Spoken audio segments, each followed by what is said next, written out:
This is SeasonLongBaller, and welcome to the Heat Wizards post-game, as we are going to talk about the earlier result of the Wizards over the Heat, 77-61. And in case you're new to the channel, we played the entire 82-game schedule of the Washington Wizards through our player build, Jaymont Summerz. Now, when we're doing this, of course, it's going to be different than the actual NBA. So in that case, there are going to be some different results because obviously tonight, or actually this afternoon in real life per se, the Heat defeated the Wizards to 119-107. So obviously this is drastically different than what the real Washington Wizards are going through, where they're basically battling the Pistons for last place in the Eastern Conference and the possibility of choosing number one in the lottery. So taking a look, we'll go right into the highlights right now, where we have the Wizards taking on the Miami Heat. And this is really where you see Jimmy Butler, of course, ranked as a 95 overall. And hey, what's up, Joe's Arcade, man? Thank you for joining us. And of course, Jaymont Summerz is number one. And thank you, Laddie.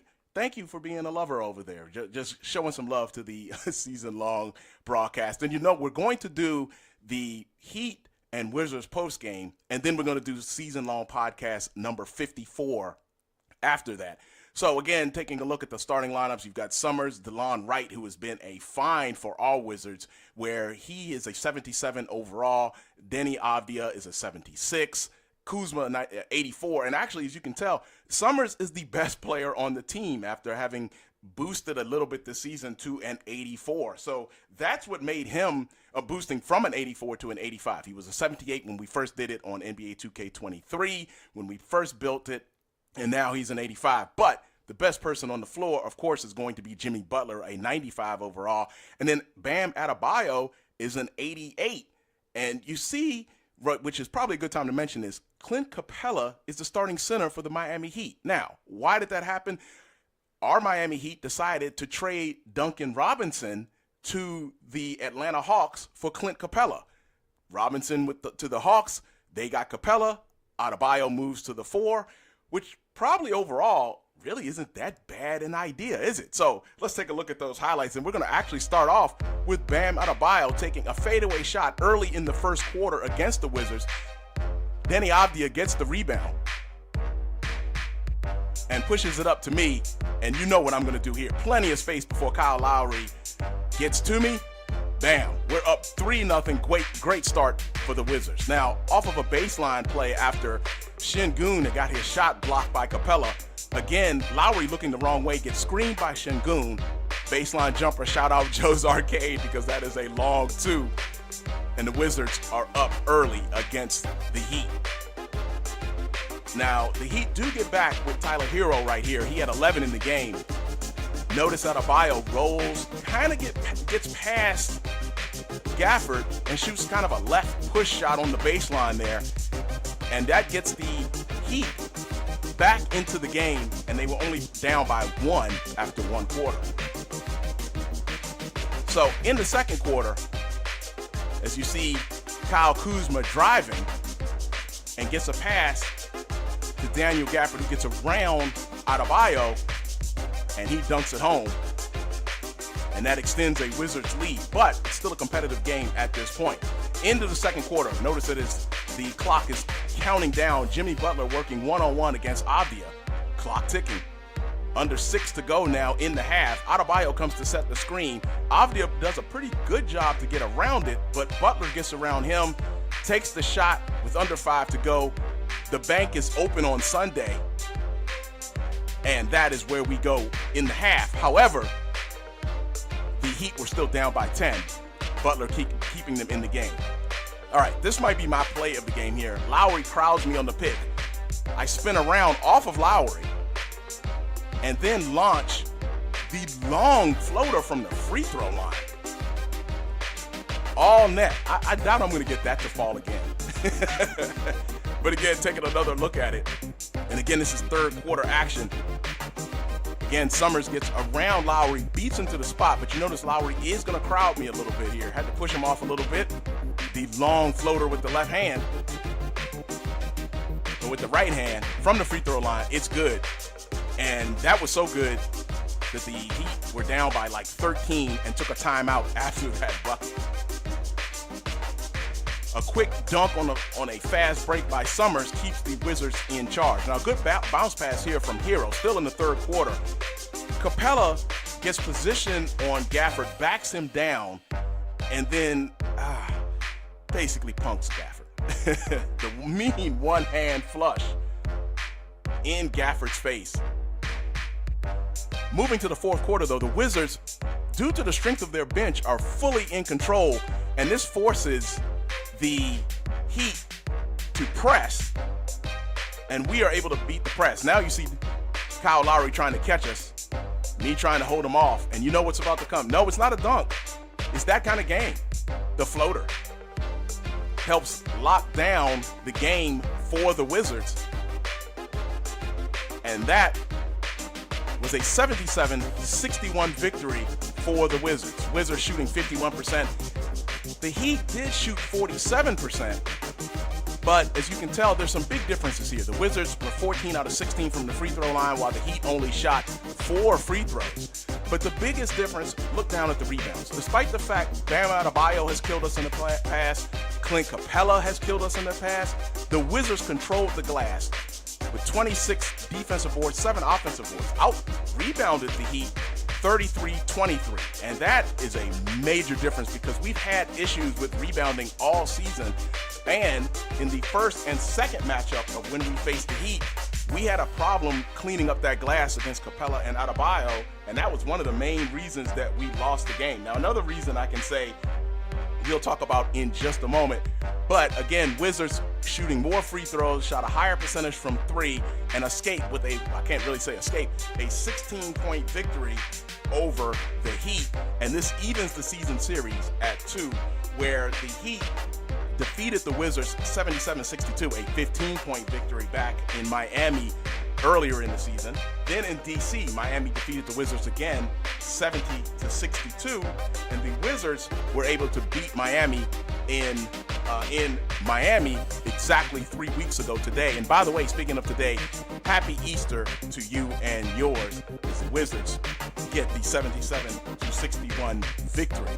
So the Wizards are actually, I should say, not pictured in the highlights. Kevin Love led the way with 15 points, 6 out of 8 from the field. He was 3 out of 5 from deep, but that wasn't enough to save the Heat. And you notice, as we mentioned, Tyler Hero had 11 points and led the team in assists with 6. So looking at Jimmy Butler, because obviously he's the engine that drives this ship, Butler had 10 points, so he was in double digits along with Clint Capella, Hero, and Love, but 0 for 3 from deep, which I know shooting from deep is not exactly Jimmy Butler's game, but he was 0 for 3 from deep, 4 out of 10 from the field. And as you look at some of those numbers, yeah, Clint Capella was 5 out of 6, but who else really shot well? Kevin Love did, but Clint Capella didn't, Bam Adebayo didn't. And taking a look at Capella, he was 5 out of 6 from the field. He did have 7 rebounds, 10 points in just 14 minutes of play. And you did see in the highlight package where he just dunked all in Daniel Gafford's face. But that's kind of what Clint Capella does. Now, Caleb Martin played relatively well. Now, the highlight is there on Martin. Kyle Lowry, that's one of the other reasons that we have lost several games or lost those first 2 games to the Heat earlier in the season. Lowry would hit every open shot. Now, in this game, that was not the case.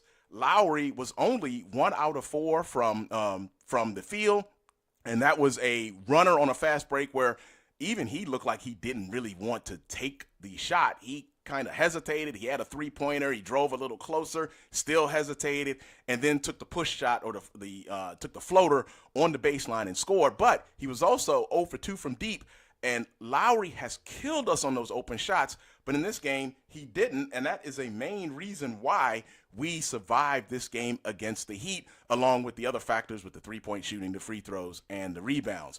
Now, talking about our possible MVP candidate in our simulation, Jaymont Summerz had 22, but can't say this is his best game as he was only 7 out of 17. We were 2 out of 8 from deep, and I spent a lot of this game going, oh, man, that was an open look, and I missed it.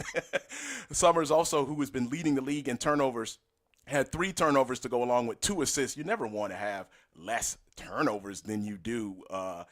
More turnovers than you do assists. 7 out of 17 from the field, 2 out of 8 from deep. And he led the way, as we usually do, with 17 points. You'll notice that Jordan Poole was 3 out of 3, had 9 points, because the difference in this game, believe it or not, was the benches of the two teams.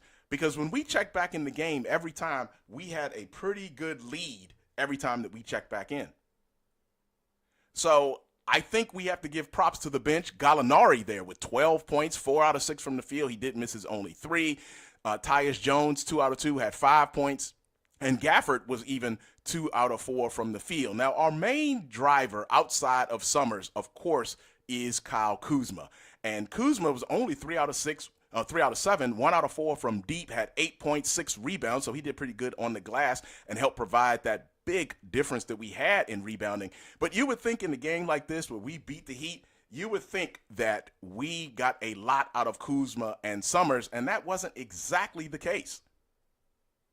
As you can see, Kuzma, again, just had 8 points, didn't even score in double digits, but that bench role player, Gallinari, did have 12 points. So welcome and thank you for joining us for our post-game show, the Season Podcast post-game show of the Heat and the Wizards. This is the first time we've done a post-game, and again, it was a 77-61 victory for the Wizards over the Heat. We'll take a really quick break and go right into Season Long Podcast number 54. Thank you for watching.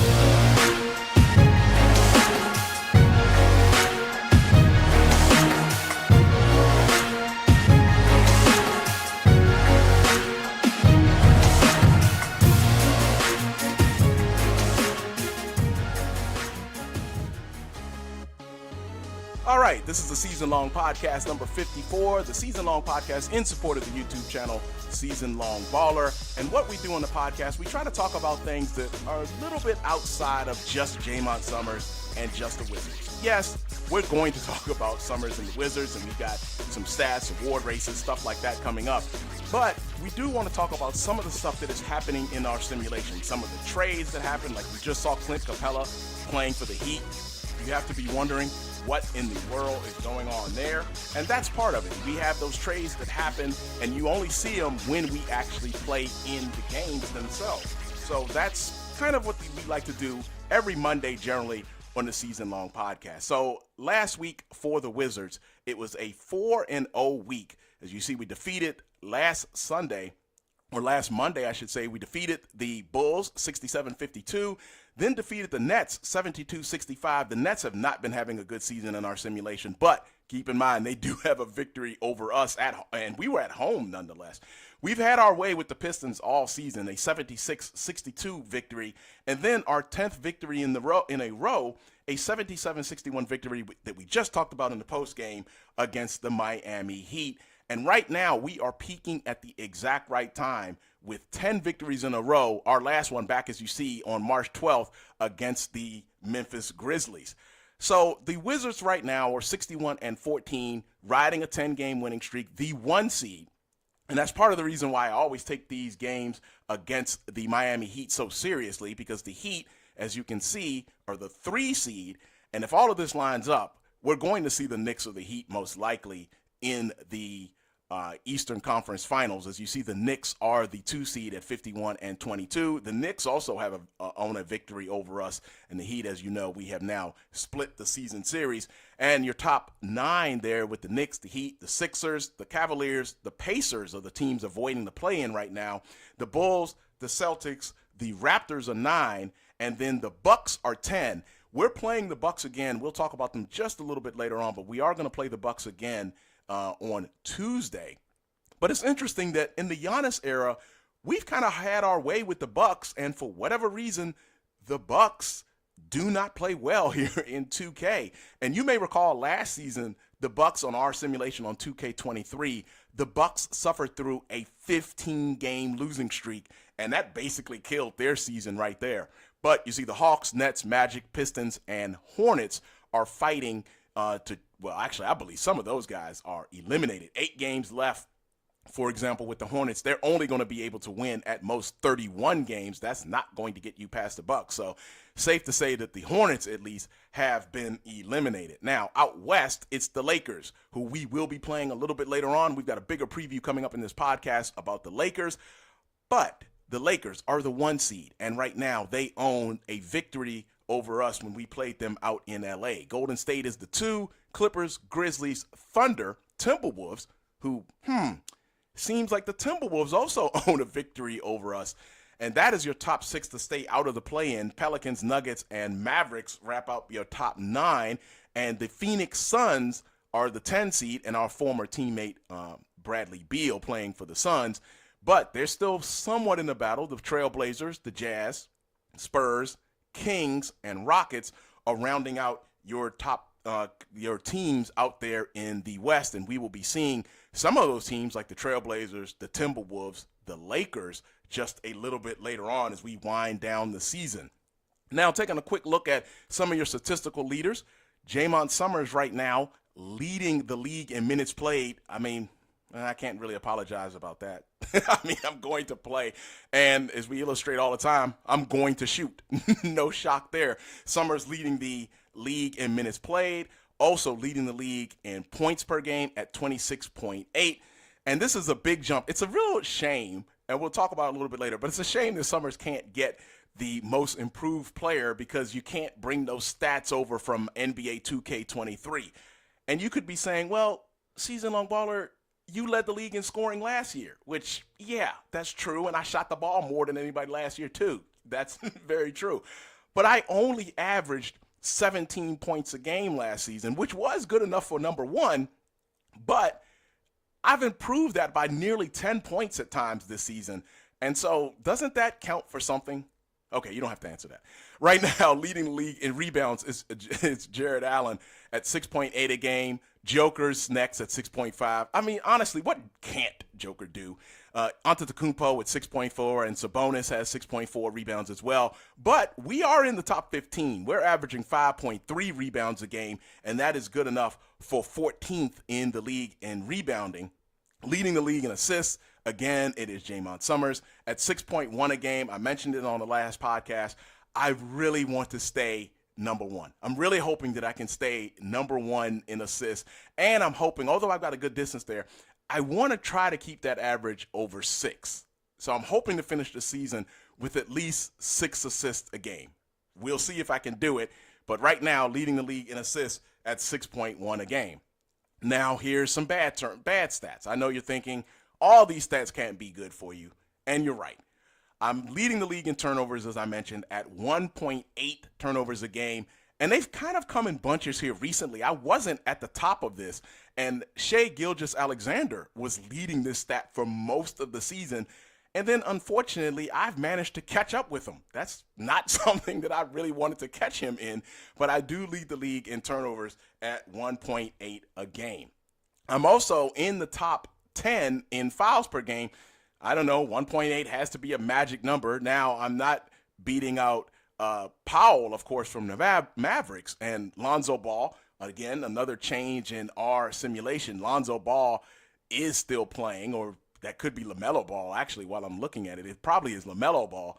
And LaMelo Ball is out for the season for the Hornets, but he is still playing in our simulation. But we have finished playing the Hornets, our Southeast Division rivals, for the season. So we won't see LaMelo Ball or the Hornets anymore, especially after we know they can't qualify for the playoffs. 3-point percentage, Jaymont Summerz is third behind Isaiah Joe and Jamal Murray of the Nuggets. Joe from the Thunder at just under 47% 47% from deep. Now, free throw percentage, I was over 95% for the longest time and for whatever reason started slumping here in the last few weeks, and that's dropped me under 95. I know that's first world problems. Shooting 94.8 is still great, but I want to finish the season over 95%. We'll see. Right now at 94.8%. So we're still kind of in the ball game there. I still think we have a chance with just under or just over 2 weeks left in the season. Now, free throws attempted, which is what gives me hope that I might be able to get back to 95%. As you see, I'm third in the league in free throws attempted at 3.9 a game. I was second for the longest time, but Alexander has passed me there. Joel Embiid has been over 4, basically around 4.5 free throw attempts all season long. He's been far and away leading in that category. And I guess I would be remiss if I don't mention that we only play 6-minute quarters during our games. So all of the stats are compressed. But the good thing is everybody's stats are compressed. And at the end of the season, we will do the per 36 metric just to see where Summerz may rank in terms of what your full 12-minute or your full 36-minute stats will look like. But we'll do that after the season and after the playoffs. So another negative stat here, and this is one that, this one really grinds my gears, is I've allowed more points per game than anyone else. As I've allowed 12.8. I don't even know how they calculate that. I'm not sure. Like, are you in the vicinity and they attach it to you? Do they know that you're supposed to be guarding the guy? Like, if Kyle Lowry is scoring a bunch of baskets, but I'm not guarding him, are they going to assign that to me? They shouldn't. But why is my number so high? I don't feel like I've been allowing 12.8 every game. Yes, when I play Ja Morant, yeah, I'm getting toasted. I understand that. De'Aaron Fox, yes, he lit me up a good portion a while ago when we played the Kings. He had over 30, and he's lit us up both times we played. But all of those 30 were not mine. Now, I'm not trying to blame DeLon Wright. You know I love Wright. He's been a defensive stud guarding all the wings all season, all the dangerous wings all season. But wasn't some of that his? Anyhow, I'm giving up the 12.8. Trae Young being up there at 9.6, I'm sure that surprises no one. But again, that's my goal for NBA 2K25 is to get that number one out of double digits, but I don't want to lead that category. I think I'm slightly better than I was last season. I think I was around 12, maybe 13, but still over double digits and still by far number one, and by far number one over Trae Young. All right, taking a look at some of the award races. I want to say that I am the presumptive winner here. Summerz with 26.8 a game, as you know. He's leading in the points per game and assists per game and rebounds per game. You know I'm in the top 15. Joker second, Luka Doncic is third. We've lost both of our games to the Mavericks. Embiid fourth, and Shai Gilgeous-Alexander is fifth, and that's your top 5 in the MVP race right now. Rookie of the year, Victor Wembanyama is number 1, no surprise. But another one of those odd quirks in our simulation, Chet Holmgren did not get hurt in our simulation last season. So technically for us, he would really be a second-year player. He would not be a rookie, which is what you would see here. It doesn't look like he's going to win the award. We won the award for the record last season, finishing first, and Paolo Banchero from the Orlando Magic, the actual Rookie of the Year, he did finish second in our simulation, but Holmgren is basically getting the opportunity to double dip, if you want to say it that way. Sixth Man of the Year, for a moment, Jordan Poole had creeped into the top 5. Chris Paul had been holding this for most of the season, but right now it's Russell Westbrook of the LA Clippers averaging 7.9 points a game, 3.1 assists. That's pretty good, actually, coming off the bench. Chris Paul is averaging more than 3.5, but Russell Westbrook right now leading the Sixth Man of the Year. Defensive Player of the Year, Giannis Antetokounmpo. What I find interesting about this is he's not quite averaging a steal a game or a block a game, but he is leading in this voting. Mitchell Robinson has 1.5 blocks a game. Last season in our simulation, he was around that number as well. Of course, he lost that to Porzingis, who was playing for the Wizards and was basically the only all-star we had on our team last season and was Defensive Player of the Year. But here is Antetokounmpo, and I guess the 6.4 rebounds is making a lot of difference with the voters. Most improved player, here's what I was talking about. I would think I'd be number one in this. I know you can't win everything. Fine. I'll take the MVP trophy and be happy about it, mind you. But Obi Toppin right now at 6.2 points a game for the Pacers is the number one. Paul Reed, Isaiah Joe, Christian Brown of the Nuggets, and Trendon Watford for the Nets, the former Trailblazers. That's an interesting one. He is rounding out your top five in the most improved player. And then the Kia clutch player, that's fourth quarter points, if I'm not mistaken. And De'Aaron Fox won that in real life last season.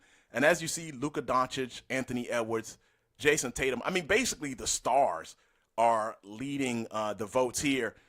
Really no shock in that Doncic will probably win this, but would you be surprised if anybody on this list actually finishes with that? And we will actually show the winners later on in the season when we get there. Now, taking a quick look at some of the other award races, here are your season awards. As you can see, the last month or so, well, the last almost 2 months, Jaymont Summerz and Giannis Antetokounmpo have won the most awards out east. But you see, the pattern has basically been we win two, somebody else wins a couple, we win two, somebody else gets in there, and we win two again. Out west, it's again been kind of the same number, the same people, but none of them winning it as much as Summerz. And then your player of the month out east, it's been a Jaymont Summerz sweep all the way back to November. While in the West, I mean, awesome players basically rotating who's going to win that. And now Joker has won it twice out west. And then taking finally a look for our season awards, taking a look at the rookie of the month out east. It's interesting. Brandon Miller of the Hornets has won it every month. Wembanyama has won it every month except February out west, and there's Chet Holmgren actually winning it for the Oklahoma City Thunder out west. So let's take a look at the injury report right now. And one of the main things to talk about here is Anthony Davis. He has a strained left hip, and this is big because we're going to be playing the Lakers later on this week, and that's going to be our second live stream game of the season. So that will be pumped up. Will Davis play? Now, the other thing to notice everybody on the list has the red cross. So Siakam, obviously he's out. Wagner is out. Morris is out. But Davis, even though it's a strained hip of 4 to 6 weeks, is only hurt and has the yellow cross. So that makes me wonder, will he play when we face the Lakers on Wednesday? And if he does play, how compromised will he be? I would think the Lakers would not play him, but they're in a battle for the 1 seed. So that's what I find interesting. We'll see if he does actually play. Now, speaking of these Lakers, here's what happened when we faced the Lakers the first time out in LA. A 66-55 victory for the Lakers. You see, we only shot 45% from the field, 38% from deep, but the Lakers shot 25 times from deep, almost hit half of them, and that provided a big difference in the game. They out-rebounded us 25-20, but it's that three-point shooting that was the big difference, and we lost to the Lakers by 11. Now, LeBron James led the way with 18 points, but he hit, like, all the key baskets in the fourth quarter. Like, he just did not miss in the fourth quarter. And he went with 1 assist. He had a block and a steal and went 3 out of 8 from deep for 18 points. D'Angelo Russell was also 3 out of 8 from deep, but he had 11 points. Reeves had 12. And while I'm talking about should we be worried if Anthony Davis is going to play, you see Davis played 17 minutes. He was healthy and was only 1 out of 4 from the field and 0 for 1 from deep. And we still lost to the Lakers by 11 points. And as you see there, highlighting it, Davis with that 1 out of 4, 0 for 1. He did hit both of his free throws and only had 1 offensive rebound. Now, he did tie with Christian Wood for leading the team in rebounds, but Davis did not kill us, and that's what you would expect to happen with a healthy Anthony Davis. Now, taking a look at the Wizards side of the coin, I was 11 out of 18 from the field, 3 out of 8 from deep, had 8 out of 8 from the free throw line and went for 33 points. But notice no one else at all actually scored in double digits. Hey, what's up, NRL, man? Thanks for joining, man. Warriors fan, the Warriors right now are the second seed in my simulation, and they're about a game or a half game out.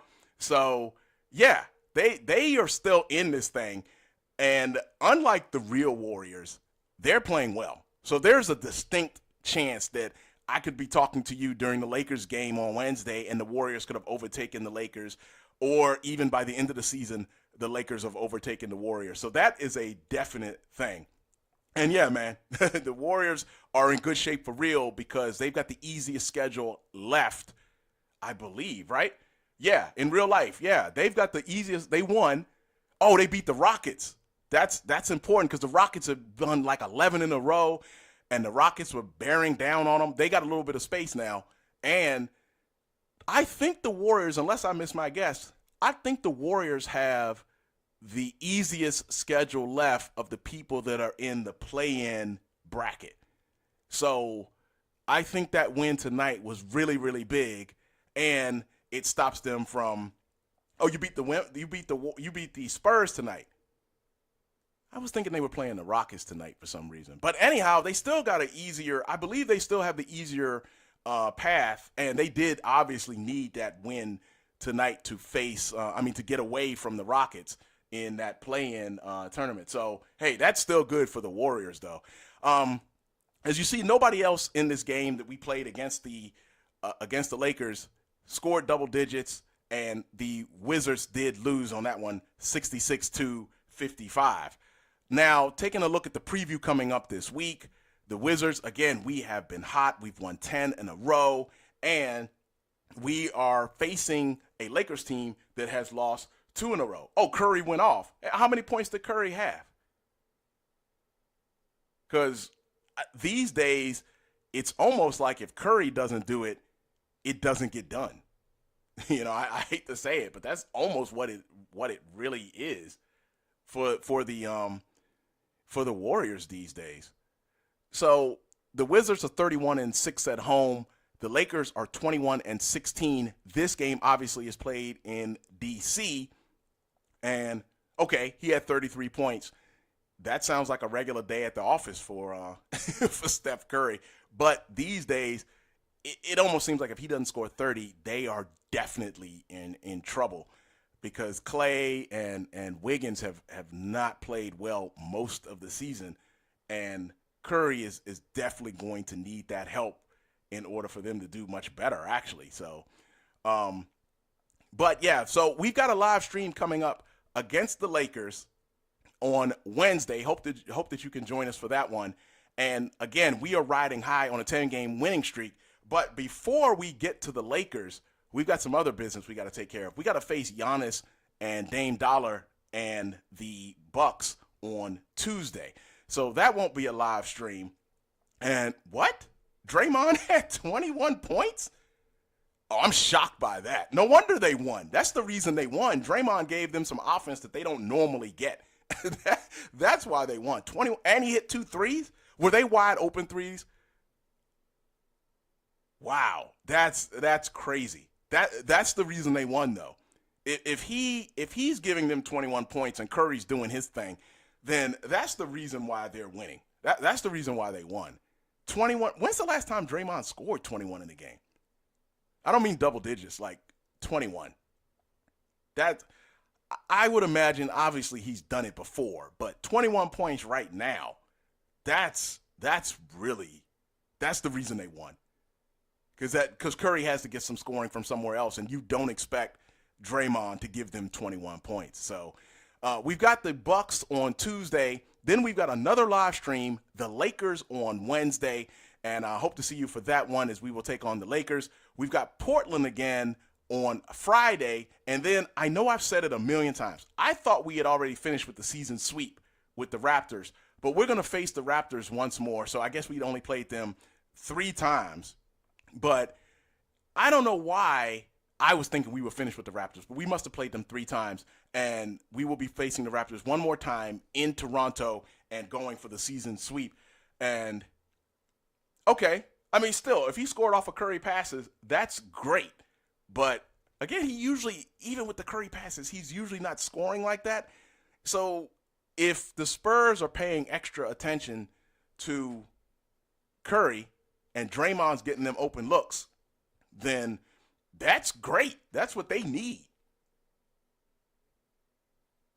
That's exactly what they need in order for them to win. Oh, okay. Okay, so they were so the shorter three. All right, I mean still, 21 points from Draymond is 21 points. I'm not going to knock them because the Warriors have to have it. Yeah, 117-113. So I see they won that game, but they, like you said, but yeah, they absolutely. Okay, the Rockets are playing the Mavericks tonight. That's who they're playing. I don't know why I was thinking they were playing the Warriors. But the Mavericks may end up doing the Warriors a favor because the Rockets have been red hot. And with the Warriors winning and maybe the Mavericks who've been pretty hot themselves, I think they've won, 8 out of 9 or something like that. They have like one loss in their last 5 or 6 games. If the Rockets cool off, if the Mavericks cool off the Rockets, then that's really going to help. That's really going to help. Yeah, he is always celebrating. Yeah, they needed that victory, though, even if it's the Spurs. You can't sleep on the Spurs. Ask the Suns. The Suns lost to those guys lately. Luka had 47. Not shocked at all. That's Luka doing Luka things. 47. And I can already imagine. I know they look like the regular Luka, the slow step backs, all net, deep threes, fooling guys with passes. So they've already beaten it. Yeah, so that's a good thing, though. For the Warriors, that's a good thing. So, and like I was saying, the Suns messed around and lost to the Spurs about a week or so ago, and the Spurs didn't even have Wemby, and they lost that game. And, I think it was Kevin Durant after the game was kind of like, hey, that's unacceptable. We can't lose those games. Yeah, you can't lose those games. You're fighting for the play-in, and you lost to a Wemby-less Spurs team? Yeah. Yeah. Of course he did. That's Luka doing Luka things, man. That is Luka doing Luka things. I like watching Luka because it's just funny. You're not going to speed him up. It's just like Joker.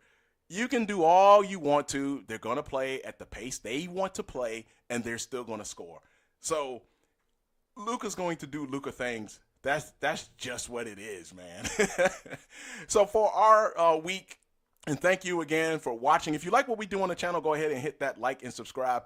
It is much appreciated. We played the entire 82-game schedule of the Washington Wizards through our player build, Jaymont Summerz, 6'5" point guard out of William and Mary. And someone asked, well, why William and Mary?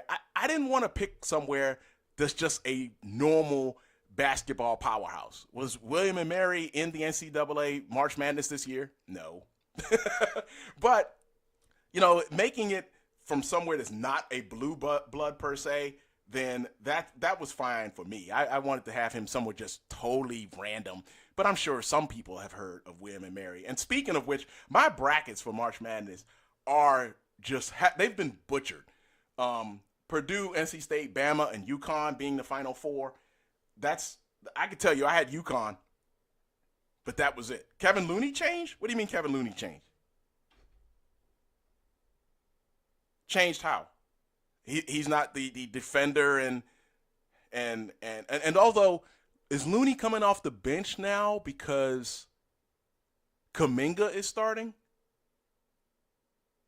Actually, I'm not positive on that, but I still feel like they need Looney. Looney's the size. Not that anybody stops Joker, but if you're facing someone like Joker, and I'm not saying Looney stops him, but you've got to have a body or someone with some decent size. Oh, he's scoring points. Okay. But you got to have someone with some decent size to face up against Joker. Again, I don't think anybody's going to stop Joker, but you got to have someone that can at least, bother him a tiny bit, make him think about what he's doing. If Anthony Davis, a healthy Anthony Davis, can't stop Joker, then what other hope do other big men have? Really. But all that being said, if you don't have size, that's really going to be a problem. Oh, okay, so Kuminga was out. I didn't know Kuminga was out tonight. And Jackson Davis was starting. Okay.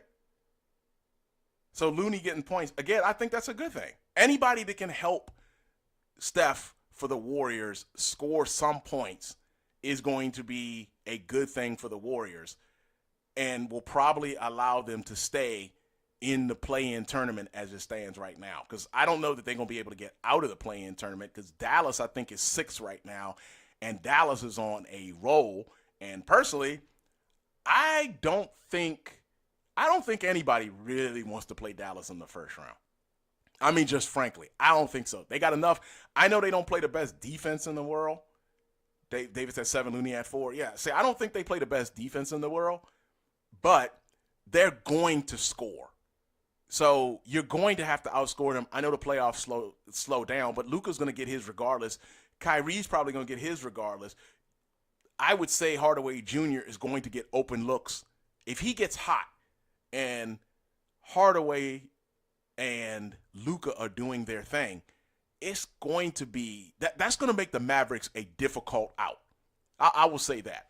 I'm not going to put them in the finals. I'm not saying that because Denver is still Denver, but that's going to be difficult. Like all these teams, like the Clippers that are in there, the Suns, and all these other teams, I would be very leery of playing the Mavericks right now. Daniel Gafford's probably a better defender than anything they've had in the middle, at least, for the past, 3, 4, 5 years. The one thing I will say is I don't think they still have great perimeter defenders. And what is the guy's name they traded? That they traded to the Nets? I'm forgetting his name right now. But he was a pretty good perimeter defender. They need another guy like him, I think. Because Luka, granted, Luka's putting more effort. But they still need another perimeter defender. And yeah, that's what I've been saying the whole time, man. Curry needs help. That's about the only thing you can definitively count on. Yeah, be a Maverick and pick Dallas. Okay. No, I'm not going to pick Dallas, though, because I still, as much as I like Dallas, and what's up, Durant? Thanks, man, for joining the live stream. As much as I could see Dallas being a problem, I don't see them beating Denver. Denver's guys understand their roles. I think they understand how to win now because they've got that ring. Joker, for my money right now, is the best player on the planet, with apologies to whoever, Luka, whoever. Shai Gilgeous-Alexander's in that conversation probably because he's awesome. But right now, for my money, I would say it's Joker, man. I mean, what doesn't he do? And again, like Luka, like I was saying earlier, you can't speed him up. He plays at his own pace. He throws these Magic Johnson passes. He rebounds well, despite the fact that Charles Barkley said he can't jump over a phone book.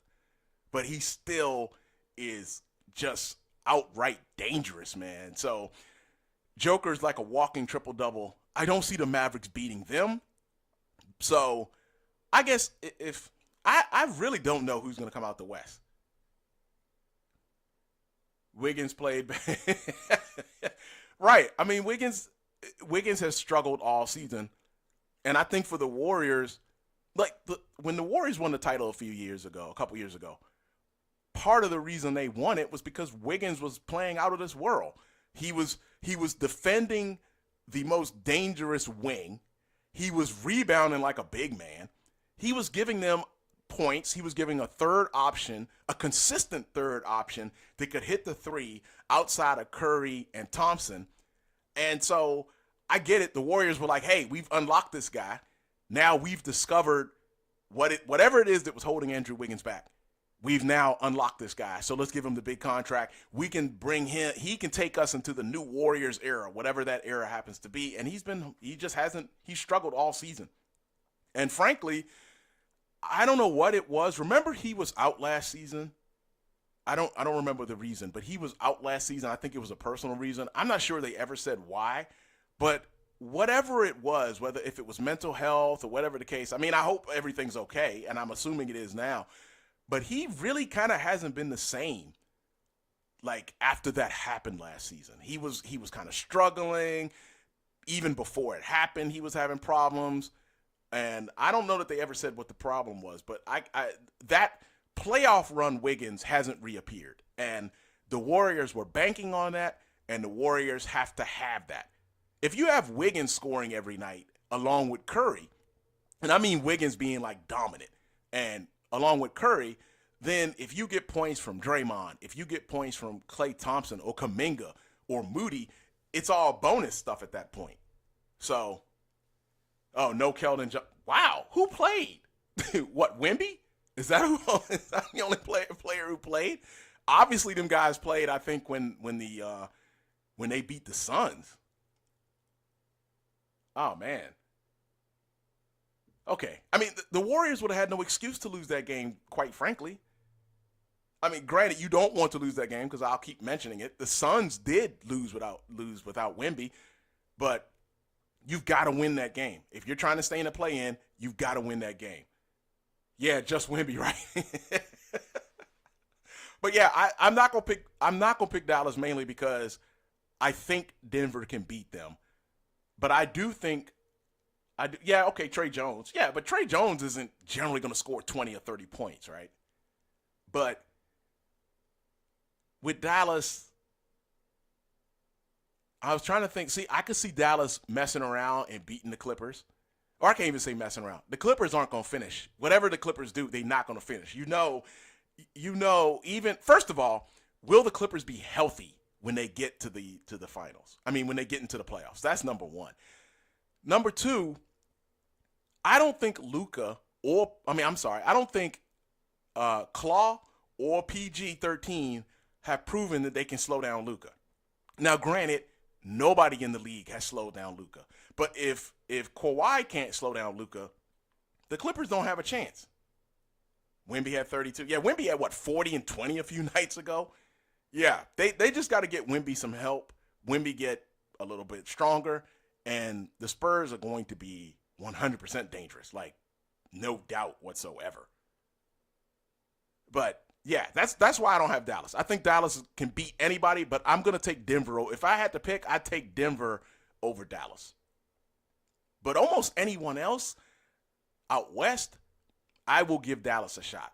Dallas just played I don't know if it was a home and home, but they played a back-to-back with the Kings, and they blew the Kings out in Sacramento. And I don't know how they beat the Kings pretty bad. And then they played last night or 2 nights ago and the Kings were leading in the fourth quarter and Dallas came back and beat them. So that's one of the teams that you could possibly face in the playoffs. And that right there, yeah, I think Dallas. And the other thing is the league should hope that Dallas has to be in the play-in. Maybe they have a bad game and they get eliminated. But right now they're in the sixth slot in real life, and I don't think that anybody's gonna catch them. I think the Kings were 7, and the Kings now, after losing to them twice, are like a game and a half back. All right, Curry had 7 threes. Okay, again, Curry doing Curry things. I mean, Chef Curry. That doesn't shock me at all. The shock was Draymond scoring 21. That was the shock, and that was the thing that makes me go, yeah, the Warriors won that game.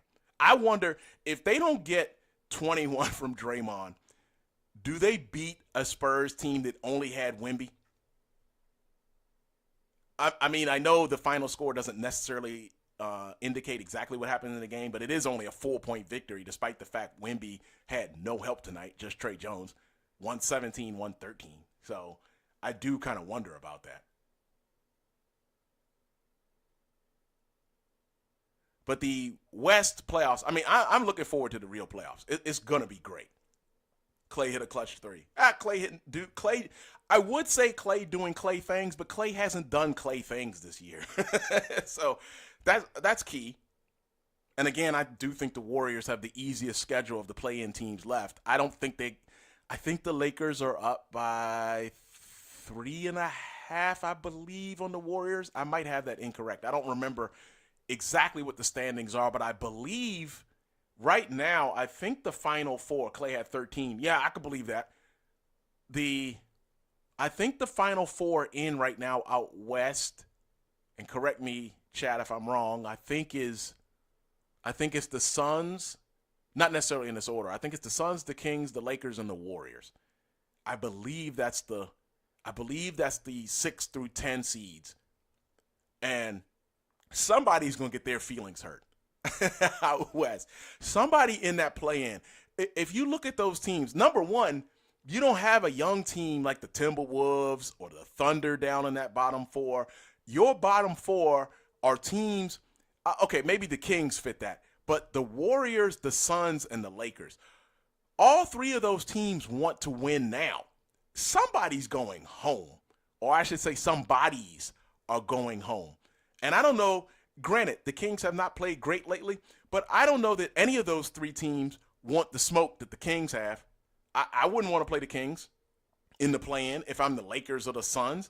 Now, granted, maybe if I go back and look at what the season series is between those teams, then maybe that the Kings are losing a season series against one of those teams. Yeah, I saw that too. I don't know if I'm not sold yet that Giannis is going anywhere outside of Milwaukee. At least the Bucks have proven that they will fight and that they will try to keep him there. Getting Dame Dollar was, getting Damian Lillard was a big deal, I think, in getting him, at least trying to show Giannis that they are serious about contending.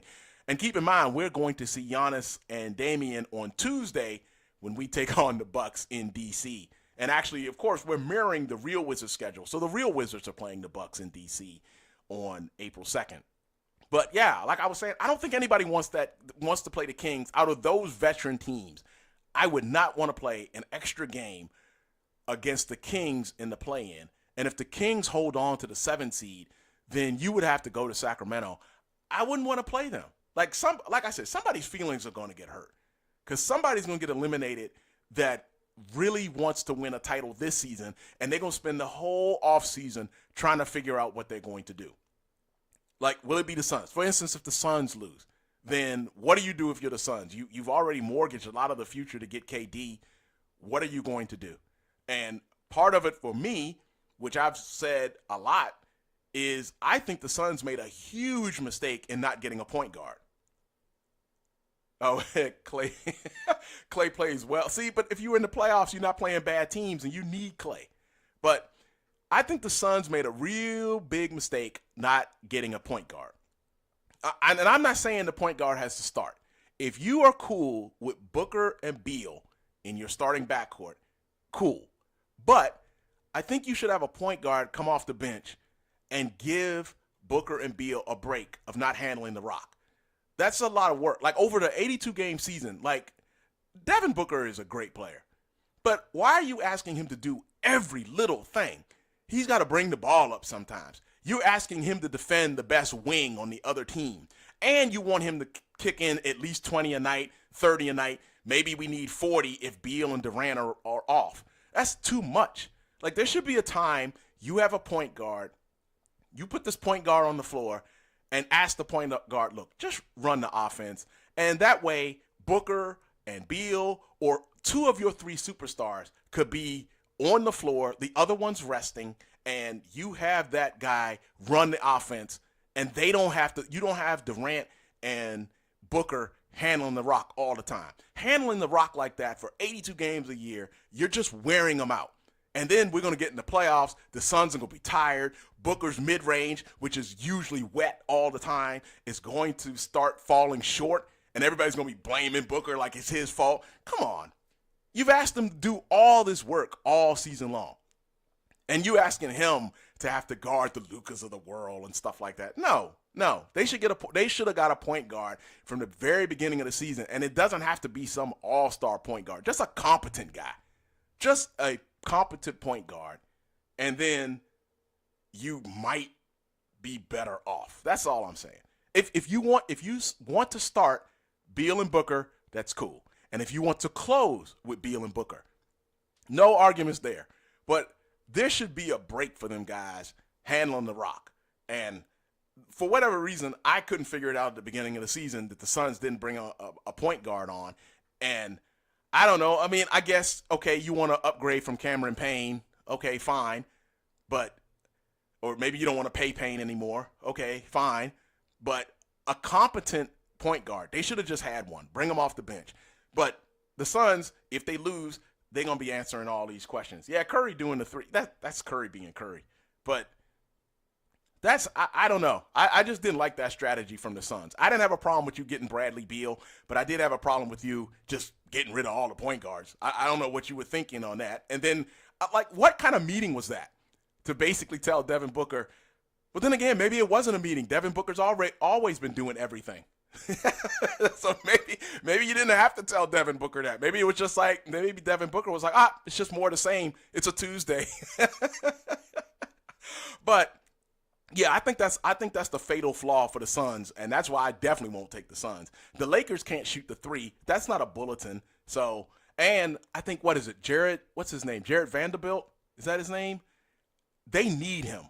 They need him. He's a good wing defender. They need him. But the Lakers, for whatever, granted, you could say the whole league, Curry or Jalen Green. Okay. I mean, right now I would take Curry, but in a year or two, that answer is probably going to easily be Jalen Green, because now Jalen Green looks like he's developing pretty well. I got to give it to the Rockets on that. Green seems like he's beginning to get it. But for the Lakers, yeah, they really need a 3 and D guy, which I'm sure if you're an NBA fan, that's not a bulletin. They need a real 3 and D guy. Like, they need what Andrew Wiggins was 2 years ago. And those guys don't grow on trees. So I get that the Lakers have a problem, but if I'm the Lakers in this offseason, I think the Lakers will be eligible to use another couple of their number 1 draft picks to trade. If I'm trading one of those number 1s to acquire another guy, it's got to be a 3. It's got to be a 2, or it's got to be a 3. Don't go out and replace D'Angelo Russell. I get, okay, Russell's not perfect, but there's no need to go replace him. Well, I mean, Curry does got, 4? So if you're right. If the Warriors are trying to take advantage of the Curry, hey, what's up from Australia, man? Cool. Thank you for joining. Yeah, you got what? It's 10 in the morning there, right? Or 11 in the morning. Like, it's sunshine there, right? Like, wake up, cup of coffee, or almost lunchtime, I should say. Not cup of coffee, lunchtime, right? So, yeah, that is true. I mean, talking about these teams that really need to win a championship. For the Warriors, they're just trying to take advantage of the last part of the Curry window. But if they lose, I mean, they're going to try to retool or something. But, yeah, Curry and those guys' legacy, they're fine. The Lakers are trying to take advantage of LeBron's, really their own borrowed time, because, LeBron is this old and they're still asking him. 1:34 p.m. Okay. Well, shoot, it's past lunchtime. But, yeah, so you know what? After that long rant, maybe the team that is in the biggest trouble if they lose in the play-in is the Suns. Because at least the Lakers can say they've had a title recently. Obviously, Curry can almost put rings on one hand, on all 5 fingers, or 4 fingers and the thumb. But the Suns, that team was really going all in. And it would be a bad loss, I think, for them. Granted, the Lakers and Warriors don't want to lose. And the Kings, it would be a step back for the Kings after being the 3 seed last year, and if they were to lose. So I know that wouldn't feel great, but yeah, man, that wouldn't be good for the Kings either. I think the Kings want to show some kind of development, but unfortunately, I don't see the Kings going further. And now, Monk is hurt. I don't know if he's out. I don't know if he's out for the season, but I think Monk is hurt. So that's pretty bad as well, because they need Monk, and he provides that spark off the bench. And at the end, sometimes they have Fox and Monk together, so you have more offensive options along with Sabonis on the floor. So that's a bad thing. I think without Monk, I think the Kings will still get in the play-in. But I think that does make it a lot more difficult for them to get out of the play-in. And losing to the Mavericks these couple the last 2 games, that's tough. Big Warriors fan. I didn't guess that at all. Oh, well, thank you very much for joining the Season Long Podcast. This is number 54. We always We always do these usually every Monday, but we did a live stream, the live post game of the Heat and the Wizards, so I did want to do the podcast. This is number 54, and number 55, of course, will come up next week. And we've only got a week. Right now, you see that we're playing the Bucks, Lakers, Blazers, and Raptors. The next week, we close, I believe it's with the Timberwolves, who've beaten us, the Bulls, who would be going for the season sweep. I believe it's the Bulls. And then we end with the Celtics. And obviously, the Celtics have a special place in my heart right now, since I have just had my way with the Celtics. Look, 2 weeks ago. Now, we played the Heat 3 weeks ago. 2 weeks ago, we beat the Celtics by 17. And when we play this season, playing the Celtics at home, me, Jaymont Summerz, is shooting something like 80% from deep. So I'm not really scared to see the Celtics right now. But all that said, I would prefer the Celtics not make the playoffs in our simulation. I'm just saying. I do not still want to play them, but what did we see earlier? Like they're the 9 or the 8. I would not want to see them. But yeah, man, thank you for joining us, man. And yeah, a big Warriors fan. I do think, like I said, I think the Warriors are going to be in the play-in, but they're not going to go anywhere unless they get Curry help. And that's basically been the story of their entire season. It's been, will Curry get, because once it was established that Curry is still elite, and then they started noticing that Thompson and Wiggins are not having good seasons, it basically became will Curry get help all season long? That's basically what it's been all season long. So that's been the story, and that's what the story is going to be when they get into the play-in and when they get into the playoffs.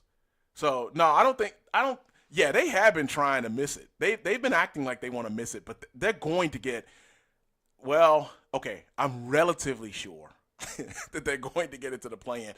As we mentioned earlier, Luka and the Mavericks did you a favor by cooling off the Rockets. But I still think the margin for error is still pretty thin, because I think the Rockets are still right there, and I think the Rockets are a game and a half, maybe? I can't quite remember.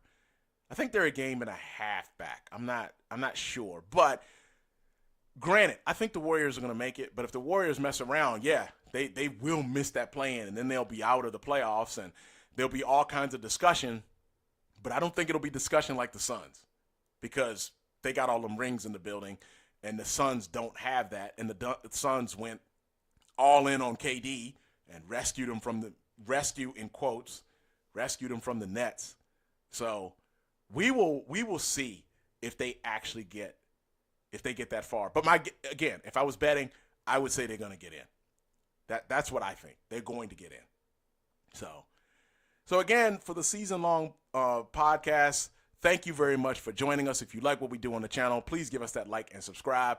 It is much appreciated. And you can hit that notification bell, which really you need during the season and the offseason. Because during the season, if you're an NBA fan, granted, you're probably not a Wizards fan, but when the Wizards play, we play. So it's really easy to know when we are going to be playing games. When the Wizards play, we play. So the schedule you see there, April 2nd, April 3rd, the 5th, and the 7th, those games, yeah, Curry's loving life. I'd love life too at this rate.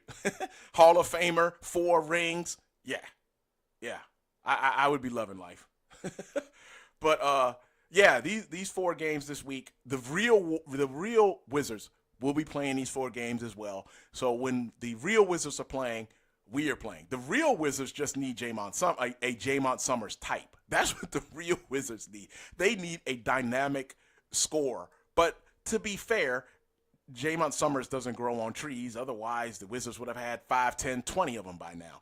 And they haven't had, other than Gilbert, they really haven't had that kind of explosive player for quite some time. So, yeah, that's a problem. But anyhow, so definitely on Wednesday the 3rd, hope to see you again, because we will be facing the Lakers. It will be another live broadcast at 7:30 p.m. Eastern time. We will be taking on the Lakers in D.C., and again, I hope to see you for that one. Thank you, everyone, for joining us.